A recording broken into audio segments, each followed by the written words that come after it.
Okay, so Anthropic just dropped a bombshell with their latest AI model, and it's making some seriously big claims about intelligence, efficiency, and safety. Today, we're going to unpack what makes their new Claude Opus 4.5 a potential game changer.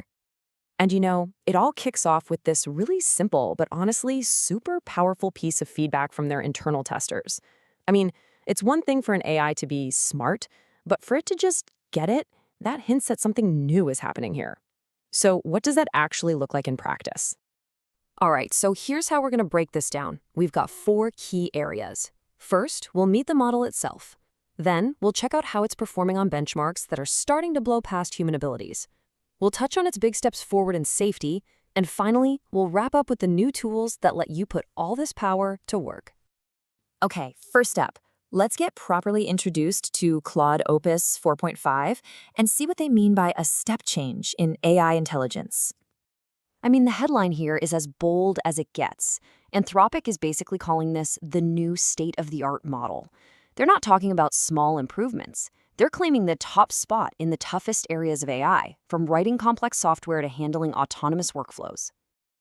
And get this, it's not just an upgrade in one spot. They're talking a complete overhaul across the board. Top-of-the-line coding, way more sophisticated agent-like behaviors, sharper analysis, and even better vision.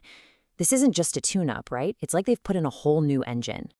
Which, of course, brings us to the next big question. How do you even prove claims like that? So let's move beyond the usual benchmarks and see how this thing really performs out in the wild. Okay, this is just wild. They gave the model a notoriously difficult take-home exam meant for elite human software engineers. And with a strict 2-hour time limit, Opus 4.5 didn't just pass, it got the highest score they had ever seen. Higher than any human. And Anthropic isn't shying away from what this means. This isn't just a high score on a test, right? When an AI can outperform the best of the best human talent on a task that requires deep technical skill and judgment, well, it really forces you to ask some big questions about the future of a whole profession. So that raw technical skill is obviously super impressive, no doubt. But can it do more than just follow instructions on a well-defined problem? What about, creative problem solving, especially when the rules seem designed to stop you? Okay, check out this example. It's perfect. They set up a test where the AI is an airline agent. A customer wants to change flights on a basic economy ticket, and the rules explicitly say you can't do that. So the expected answer, what the test was looking for, was just a simple, sorry, no. But check this out. Claude found this brilliant 2-step workaround that was totally within the rules. It figured out it could first upgrade the ticket class, which is allowed, and then change the flights on the newly upgraded ticket. I mean, that's a level of creative, sideways thinking that the people who made the test didn't even see coming. And it's not just cool stories, right? The hard numbers back all this up.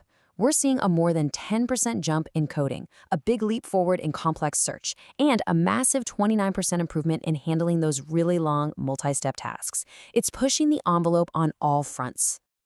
Okay, but with all that power, you've got to be responsible, right? For an AI this smart to actually be useful, it also has to be safe and tough. So this next part is all about how Opus 4.5 is built for the real world. So first, let's talk about a major threat called prompt injection.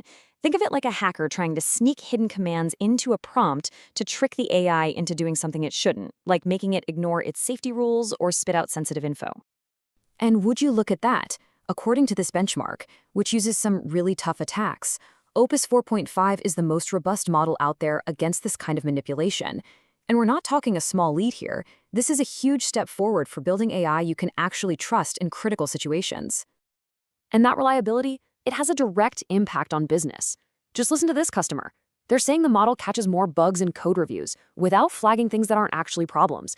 When you're working at scale, that kind of trust is everything. All right, so the model is smarter, it's safer. Now, for the last piece of the puzzle. How do you actually use it? Let's dive into the new toolkit that puts all this intelligence to work. This is a really cool new feature for developers. It's called an effort parameter, and it basically lets you tell the model how hard you want it to think about a problem. Do you need a quick and dirty answer, or do you need it to pull out all the stops for the best quality? Now you get to decide. And here is why that's such a big deal. Just look at this. Opus 4.5, running at only a medium effort, can match the absolute best performance of the last model, Sonnet 4.5, which had to be running at full blast. And get this, it does it while being way, way more efficient. To get that same top-level result, Opus 4.5 uses 76% fewer output tokens. That is a massive drop in cost and a huge boost in speed, all for the same quality of work. And this powerful new engine isn't just for coders buried in an API. They're rolling it out everywhere in their ecosystem, powering their coding assistant, their desktop app, their Chrome extension, and even a new tool for Excel. Basically putting state-of-the-art AI right into the apps people use every single day. Yeah, and this customer quote really just nails it. Because it's so much more efficient, this top-tier intelligence isn't some expensive niche thing anymore. It's actually affordable enough to be the go-to choice for almost anything. So when you put it all together, the crazy jump in intelligence, the creative problem solving, the better safety, the new efficiency, it becomes pretty clear this is way more than just another model update. It feels like a preview of a really fundamental shift in how we're all going to work. Which, of course, leaves us with the biggest question of all. This kind of power is now available to us. It's a preview of a new way of doing things, of solving problems, of creating. So the only real question left is, what are you going to build with it?